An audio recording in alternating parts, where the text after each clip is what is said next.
Bismillahirrahmanirrahim. Assalamualaikum warahmatullahi wabarakatuh. Saudara pemirsa channel terpilih MTA TV dimanapun Anda berada. Puji syukur Alhamdulillah senantiasa kita panjatkan kehadirat ilahi Rabbi Allah Subhanahu wa Ta'ala atas genap karunia nikmat dan juga rahmatnya untuk kita semua di perjumpaan awal aktivitas pagi hari ini. Kita jumpa kembali di program unggulan Fajar Hidayah. Dan Alhamdulillah sudah hadir Ustadz Muhammad Ghazali SPDI yang nanti akan melanjutkan pelajaran sekaligus memberikan pencerahan untuk kita semua di kesempatan pagi kali ini. Assalamualaikum warahmatullahi wabarakatuh Ustadz. Waalaikumsalam warahmatullahi wabarakatuh. Kabar baik dan sehat pagi ini Ustadz ya? Alhamdulillah baik. Alhamdulillah baik. Dan pemirsa nanti bisa bergabung bersama kami di line telepon 02716793.000, SMS ataupun di WA kami di 08112553.000. Kita simak pelajaran kita pagi hari ini. Silakan Ustaz. Ya. Bismillahirrahmanirrahim. Assalamualaikum warahmatullahi wabarakatuh. Alhamdulillah alladzi khalaqal mauta wal hayata liyabluwakum ayyukum ahsanu amala wa huwal azizul ghafur. Asyhadu an la ilaha illallah wa asyhadu anna Muhammadan abduhu wa rasuluh. Allahumma salli wa sallim wa barik ala Muhammad wa ala alihi wa sahbihi ajmain. Qala Allah Ta'ala fil Qur'anil Karim, a'udzu billahi minasy syaithanir rajim. Ya ayyuhalladzina amanu taqullaha haqqa tuqatih wala tamutunna illa wa antum muslimun. Rabbi shrah li sadri wa yassir li amri wahlul 'uqdatam min lisani yafqahu qawli. Amma ba'd. Para pemirsa dan juga para pendengar rahimakumullah, marilah untuk mengawali aktivitas kita pada kesempatan pagi hari ini, kita selalu memanjatkan puji syukur kehadirat Allah Subhanahu wa Ta'ala yang telah memberikan kepada kita nikmat iman, Islam, mudah-mudahan ihsan ke dalam diri kita masing-masing, sehingga dengan nikmat-nikmat tersebut hidup kita akan terasa indah. Hidup kita akan menjadi lebih bermakna. Salawat dan salam mudah-mudahan tercurahkan, terlimpahkan kepada uswah hasanah kita, Nabi Muhammad sallallahu alaihi wasallam, yang beliau diberi wahyu Al-Quran oleh Allah untuk mengeluarkan manusia dari zaman gelap gulita kepada cahaya yang terang benderang. Pada kesempatan ini kita akan mempelajari satu hadis Nabi yang ada kaitannya dengan iman, ya. Bahwa iman itu sesuatu yang indah, sesuatu yang manis untuk dirasakan. Tentu ada beberapa tahapan-tahapan atau syarat-syarat yang dilakukan agar iman itu terasa indah, terasa manis. An Anasin radhiyallahu anhu anin nabiyyi sallallahu alaihi wasallam qala. Dari Anas radhiyallahu an, dari Nabi sallallahu alaihi wasallam, beliau bersabda, salasun man kunna fihi wajada halawatal iman. Ada 3 hal atau 3 perkara. Barang siapa yang 3 perkara tersebut ada padanya, berarti ia akan bisa merasakan atau mendapatkan manisnya iman. Iman itu terasa manis, terasa indah, yaitu man kana Allahu wa rasuluhu ahabba ilaihi mimma siwahuma. Yang pertama adalah barang siapa yang Allah dan Rasulnya lebih dicintainya daripada selain keduanya. Kemudian yang kedua, waman ahabba abdan la yuhibbuhu illa lillah. Yang kedua, barang siapa yang mencintai seseorang yang mana dia tidak mencintainya kecuali ya hanya karena Allah. Kemudian waman yakrahu an ya'uda fil kufri ba'da iz anqadhahu Allahu kama yakrahu an yulqa finnar. Yang ketiga, barang siapa yang benci untuk kembali kepada kekafiran setelah Allah menyelamatkan dari kekafiran itu, sebagaimana dia tidak suka atau dia takut untuk dilemparkan ke dalam neraka. Ini hadis riwayat Al-Bukhari. Tentu kita dari beberapa pernyataan yang disampaikan oleh Nabi tersebut akan kita bahas satu persatu. Yaitu yang pertama, barang siapa yang Allah dan Rasulnya lebih dicintainya daripada selain keduanya. Maksudnya bagaimana? Bahwa cinta kita kepada Allah dan Rasul itu harus menjadi skala prioritas. Ketaatan kita kepada Allah dan Rasul itu harus melebihi yang lain, harus lebih didahulukan dalam hidup kita di dunia ini. Tentu perlu diberikan beberapa contoh. Contoh dari yang pertama ini, bagaimana Allah dan Rasulnya itu lebih dicintai, lebih diprioritaskan, lebih didahulukan daripada selain keduanya. Sebab ketika kita hidup di dunia, ini ternyata tidak gampang. Ya. Maksudnya, ada beberapa hambatan-hambatan, ada beberapa kendala. Karena dunia ini banyak hiasannya, atau mungkin banyak jebakan-jebakan yang dilakukan oleh setan. Perlu kita ketahui bahwa perhiasan di dunia atau kesenangan orang di dunia ini sudah disebutkan di dalam Al-Quran, surat Al-Imran, ayat 14 sampai 15. Disebutkan zuzzina linnas hubbus syahwat, dijadikan indah pada pandangan manusia itu cinta kepada apa-apa yang diingini. Ada kecintaan-kecintaan, ada keinginan-keinginan. Di antaranya yang pertama minan nisa, laki-laki itu suka kepada wanita.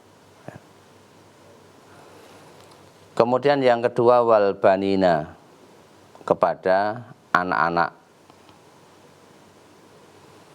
Kemudian wal qanatiril muqantarah, harta yang melimpah, harta yang banyak dari jenis minaz zahabi wal fiddah, dari jenis emas, dari jenis perak, dan juga wal khailil musawwamah.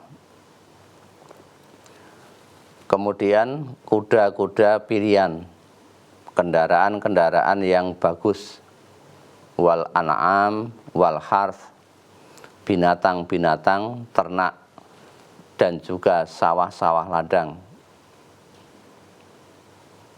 Kemudian ditutup dengan zalika mata'ul hayatid dunya. Yang demikian itu merupakan kesenangan hidup di dunia. Yaitulah kehidupan dunia yang terasa indah, yang terasa hijau, yang terasa manis. Itu kadang-kadang melupakan seseorang dari ingat kepada Allah dan Rasul-Nya. Wallahu indahu husnul ma'ab. Kemudian Allah memiliki tempat kembali yang baik, yakni berupa apa? Berupa surga. Lah tentu dalam kenyataan kehidupan dari hadis tadi ya, ada 3 perkara yang mana ketika 3 perkara tersebut ada padanya, dia akan bisa merasakan manisnya iman.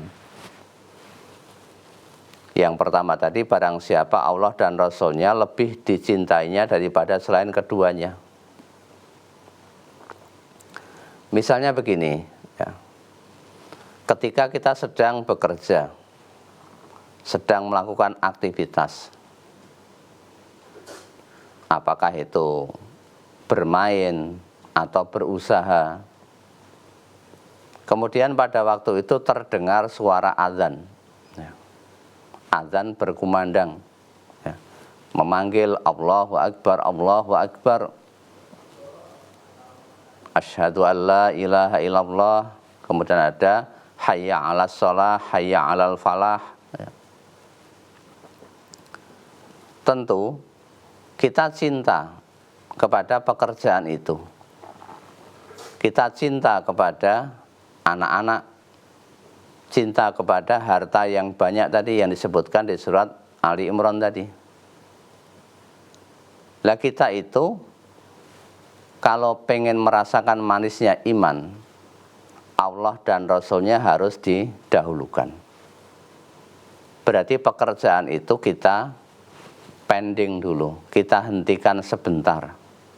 Kita ingat kepada Allah yang telah memberikan kepada kita kehidupan, yang telah memberikan kita kesehatan, kemampuan, dan lain sebagainya. Kita penuhi panggilan Allah. Istajibu lillah war rasul idza da'a lima yuhyikum ya. Penuhilah panggilan Allah, penuhilah panggilan Rasul apabila Allah dan Rasul itu memanggil kamu kepada sesuatu yang bisa memberikan kehidupan ya, memberikan keselamatan di dunia maupun di akhirat. Maka jalan yang terbaik yang harus kita lakukan adalah apa? Ya memenuhi panggilan Allah, memenuhi panggilan Rasul. Nah, panggilan tadi ada azan ya.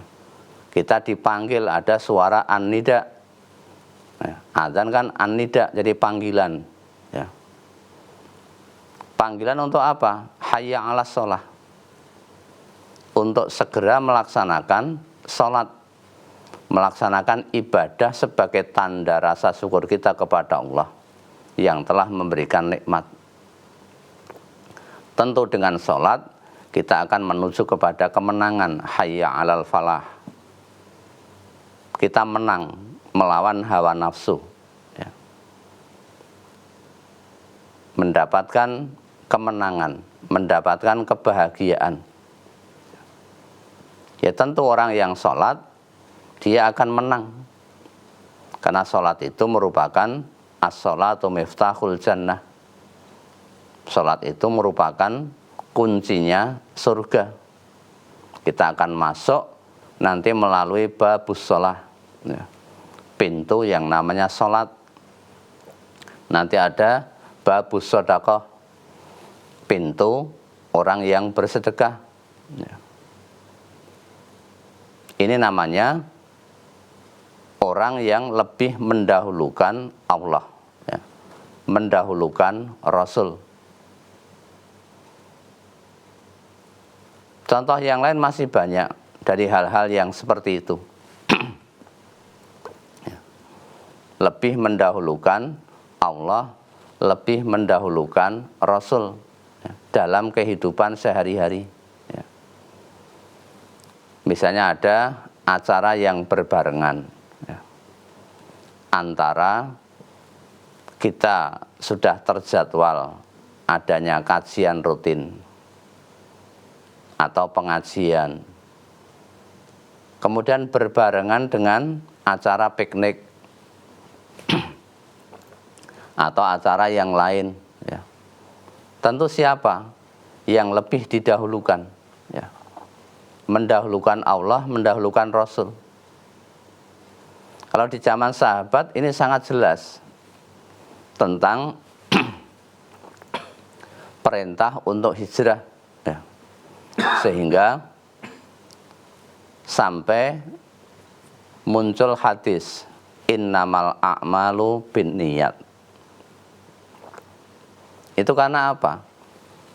Karena ada seseorang laki-laki, seorang pemuda, ya, yang pada kala itu ada perintah hijrah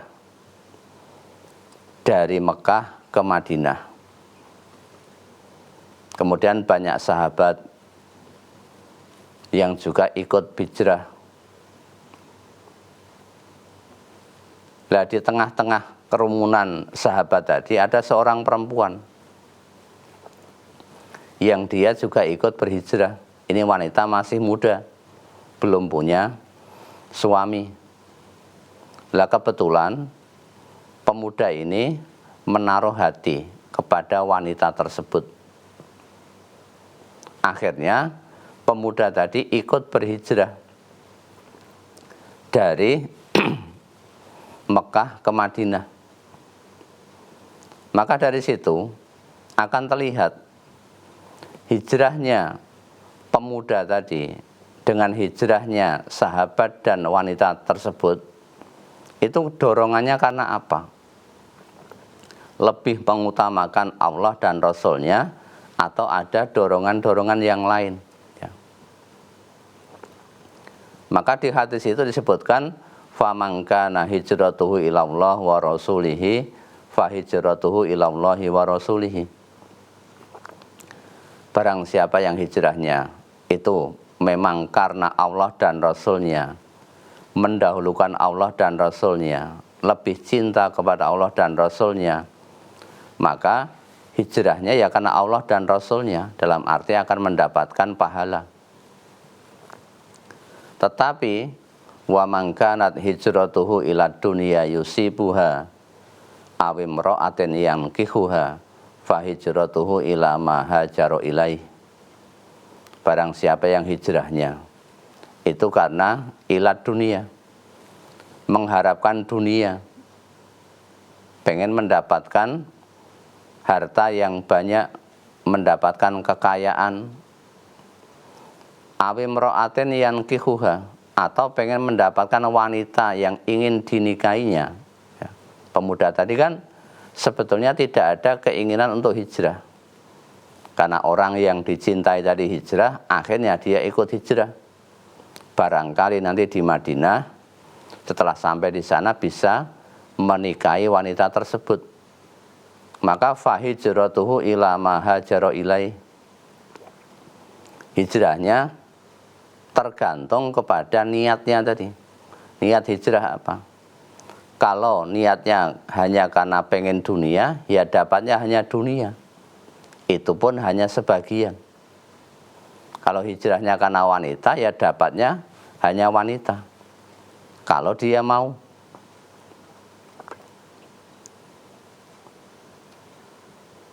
Itu hal-hal yang tadi terkait dengan masalah Hijrahnya karena apa? Karena hijrah ini satu pekerjaan yang berat, ya.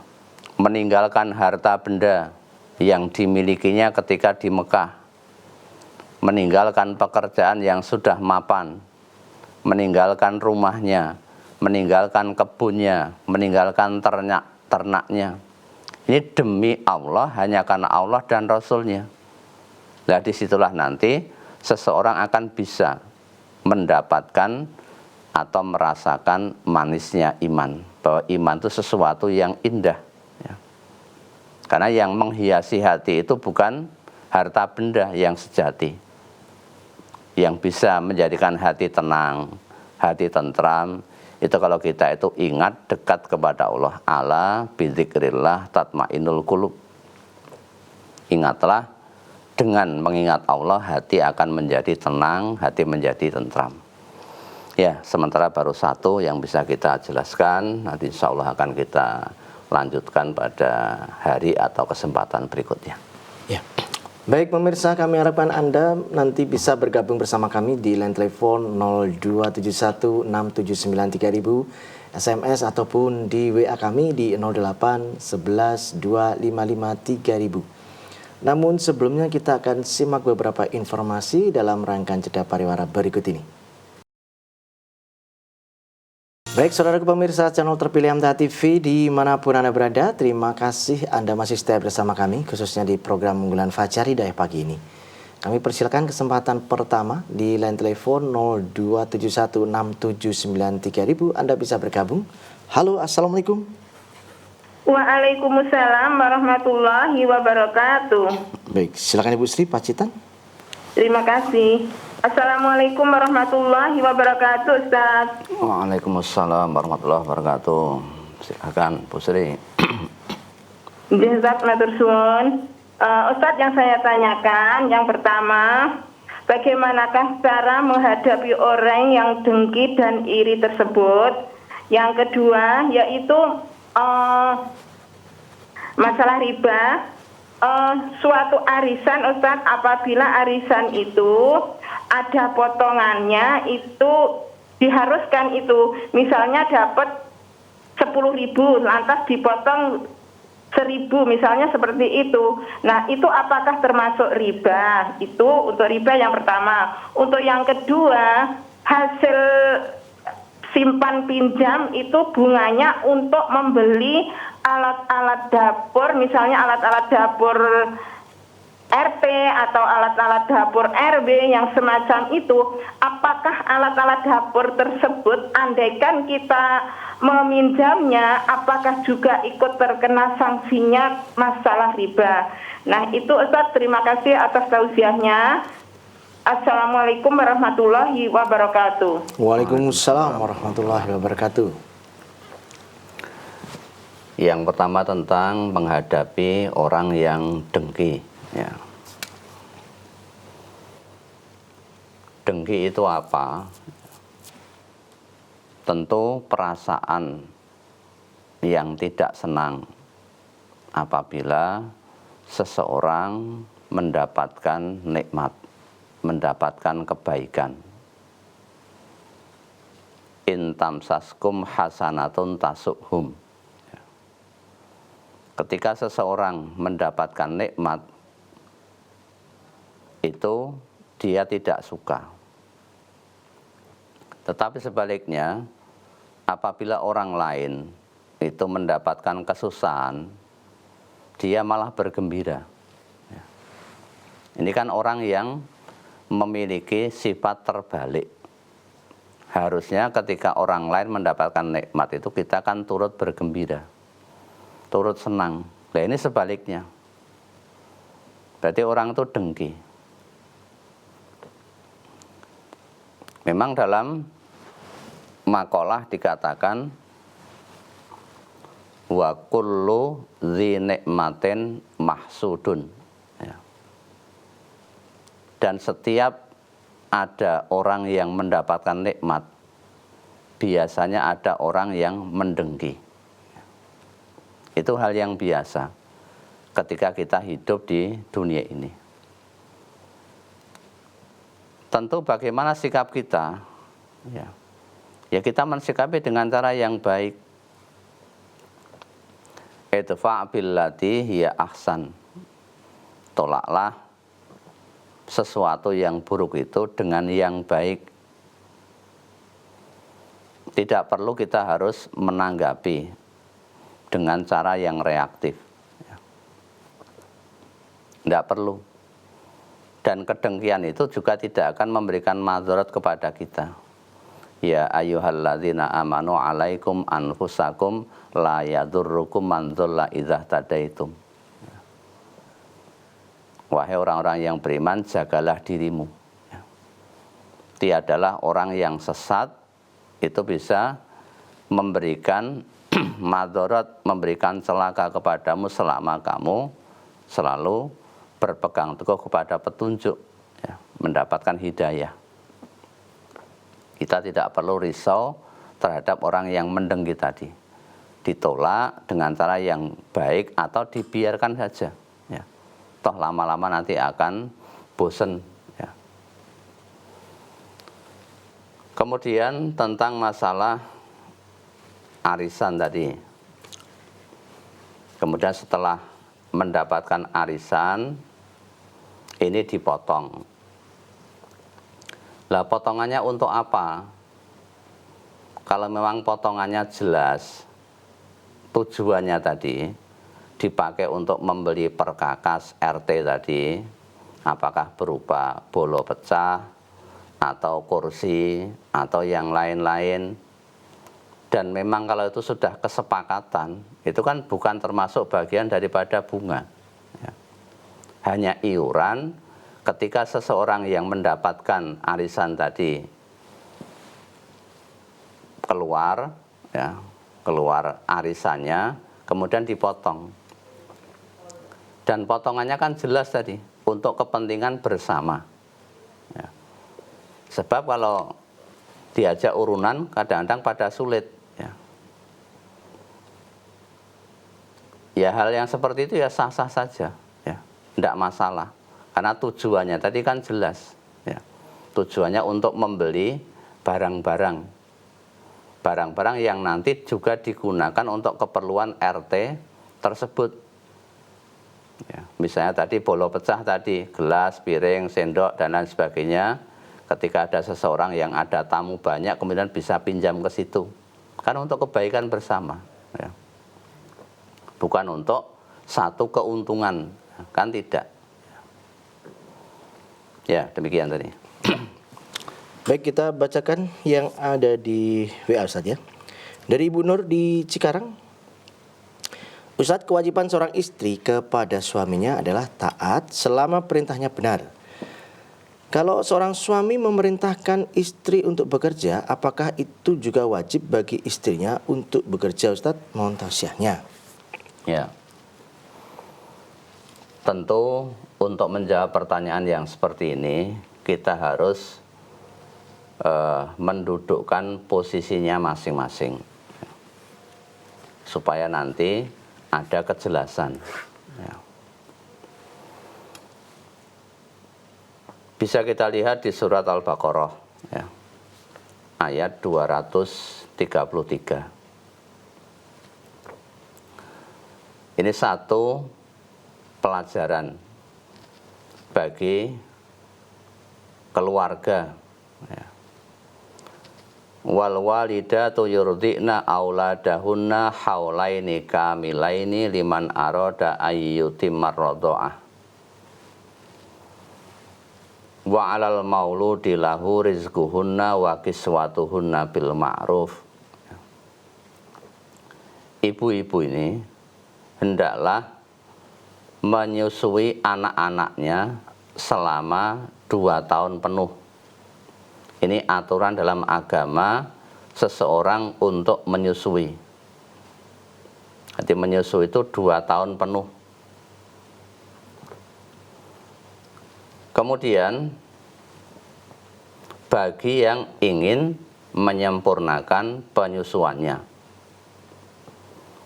ketika seorang ibu ini menyusui, tentu dia kan tidak bisa nyambi hal-hal yang lain. Maka wa 'alal mauludi lahu rizquhunna wa kiswatuhunna bil ma'ruf. Ayah kan tidak bisa menyusui. Tentu kewajiban ayah itu menanggung makannya, menanggung pakaiannya. Bagi siapa? Bagi istri dan anaknya. Dengan cara bil ma'ruf, dengan cara yang patut. Ya.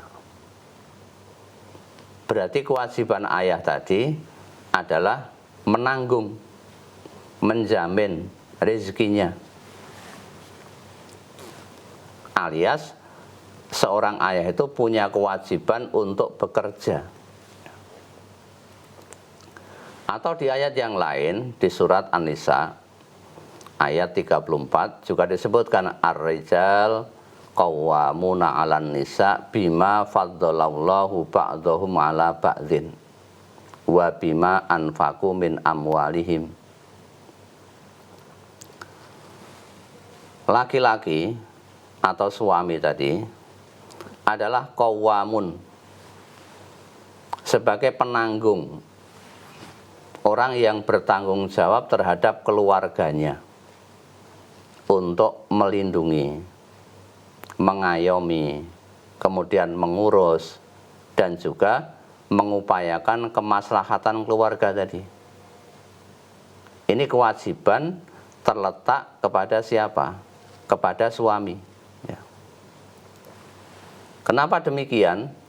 Karena Allah telah melebihkan bima faddalallahu ba'dahum 'ala ba'din wa bima anfaqu min amwalihim. Karena laki-laki itu diberikan fisik oleh Allah lebih daripada perempuan, lebih kuat fisiknya. Ini secara umum. Dan juga karena laki-laki telah memberikan sebagian daripada hartanya diberikan kepada istri. Kemudian selanjutnya fasolihatu qanitatun hafidzatul lil ghaibi bima hafizallah.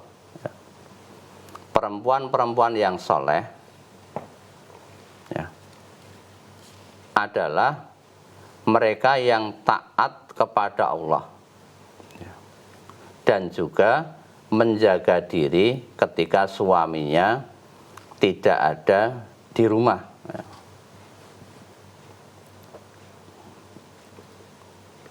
Ketika suaminya tadi tidak ada di rumah, itu mereka menjaga diri.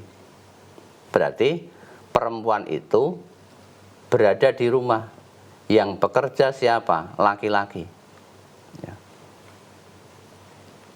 Maka dalam makalah dikatakan al-ummu madrasatun.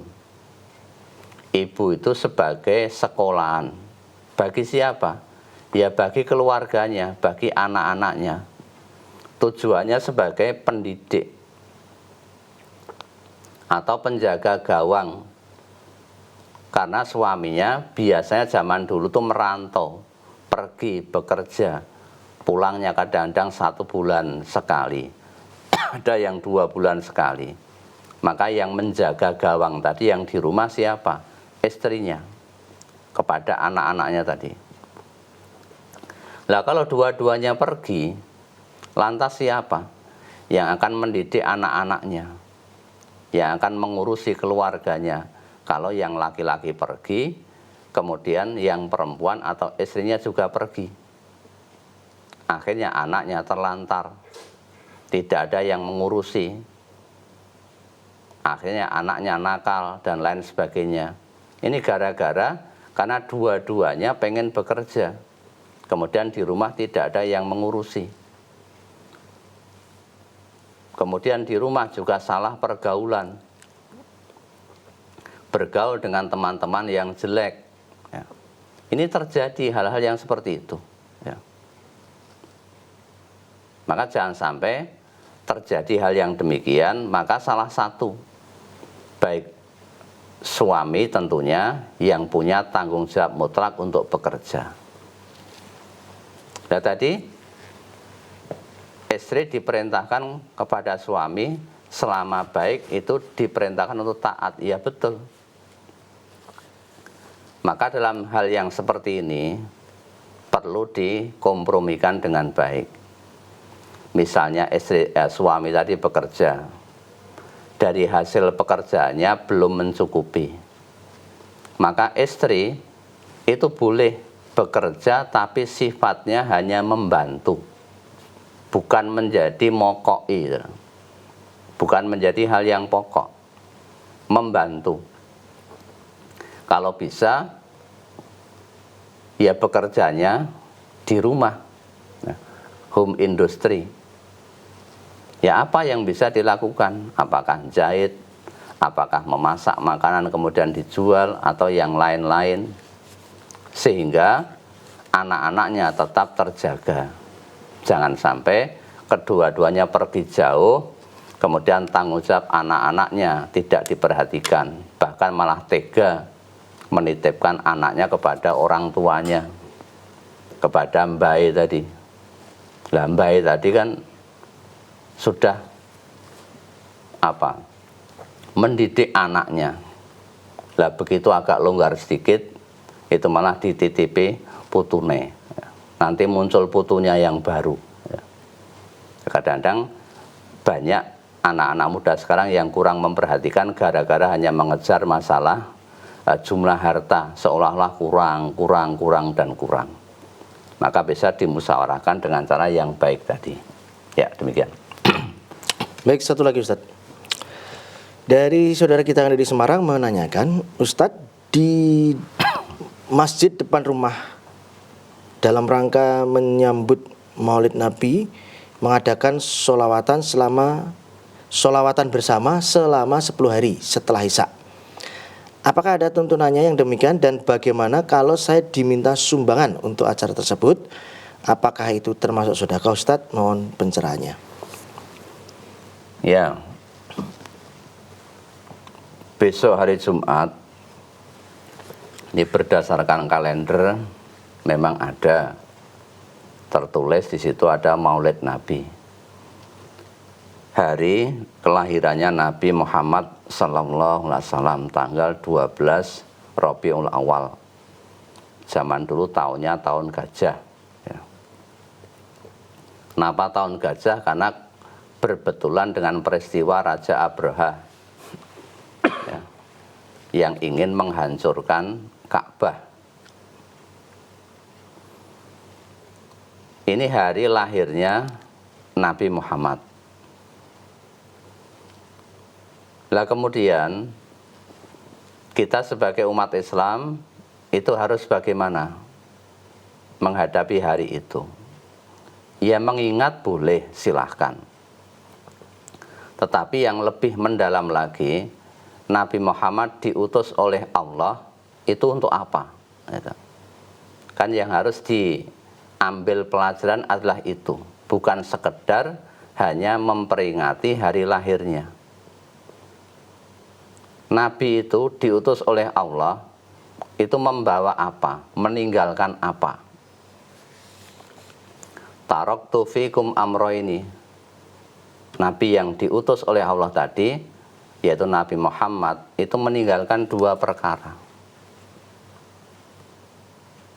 2 perkara ini menjadi jalan keselamatan. Orang tidak mungkin akan tersesat, lan tadillu, lah memakai lan bukan la. Orang tidak mungkin akan tersesat ma masaktum bihima, selama mau gondelan, berpegang teguh kepada 2 hal. Apa itu? Kitab Allah. Yang pertamalah kitab Allah, Al-Quran. Itu dijadikan sebagai pedoman hidup. Kemudian wa sunnata nabiyhi, bagaimana Nabi itu mempraktekkan Al-Quran, mengamalkan Al-Quran, diberikan contoh, yaitu Nabi berupa hadisnya. Penjelasan, pengamalan dari Quran itu adalah hadis Nabi.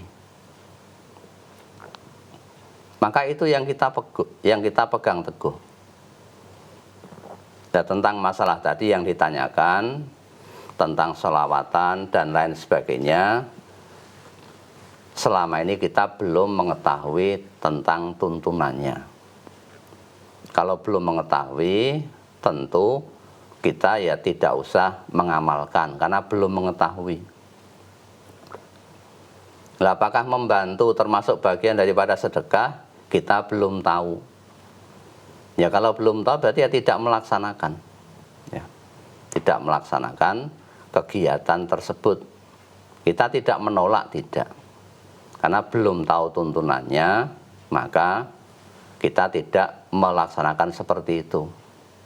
Dalam arti apakah dulu zaman sahabat Nabi, yaitu Khalifah Abu Bakar, Khalifah Umar, Khalifah Utsman, Khalifah Ali, apa juga mengadakan acara maulidan, ya. Kan kita belum tahu dasarnya, maka kita tidak mengamalkan dari hal-hal yang seperti itu. Jadi Islam itu agama yang mudah, ya.